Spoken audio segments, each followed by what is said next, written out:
బయట ఏమి వినిపిస్తున్నాయి? జనాలు ఏడుపులు. ఎందుకు? నువ్వు కొత్త తెచ్చావు కదన్నా ల్యాండ్ టైటిలింగ్ యాక్ట్ అని, దానికోసమే. అరే మనం ఇచ్చే పథకాలు ఆకుండా ఉండాలని గవర్నమెంట్కి సంబంధించిన భూములు అమ్మేశాం, సచివాలయాలు అమ్మేశాం. ఆ పథకాలన్నీ కంటిన్యూగా సాగిపోవాలంటే ఏం చేయాలి? జనానికి కూడా తెలియకుండా వాళ్ళ భూములు లాగేసుకొని వాళ్ళు అడగకుండా ఉండాలంటే ఏం చేయాలి? కొత్త చట్టం తేవాలి. తెచ్చాం. అయ్యా ఏం పెద్దగా ఇలా వచ్చావు? ఇంటి స్థలం అమ్మేసి మా అమ్మాయి పెళ్లి చేద్దామని వెళ్తే ఆ ఇంటి స్థలం మీ పేరు మీద లేదు, వేరే వాళ్ళ పేరు మీద ఉంది అంటున్నారయ్యా. అదేదో ల్యాండ్ టైటిలింగ్ యాక్ట్ చట్టం అనేదో మీరేదో తెచ్చారంట కదయ్యా. అది మన చేతిలో ఏముంది? చట్టం తన పని తను చేసుకుంటూ పోతుంది.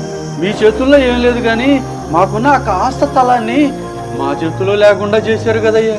గెలిపించుకోవడం ఎందుకు, గెలిపించుకోవడం ఎందుకయ్యా? అరే ఆగానా నువ్వు? అమ్మ బాబాయ్, ఓటైతే పోటీ తెలీదా? చట్టం పోతే కష్టం పోతే, చట్టం తీసుకొచ్చిన మధ్యన పంపించేస్తే కష్టం పోతే. బాగా చెప్పు. ఈ 13వ తారీఖు ఈ చట్టాన్ని, కష్టాన్ని, ఈ కటౌట్ని ఈ రాష్ట్రం నుంచి పంపించారు.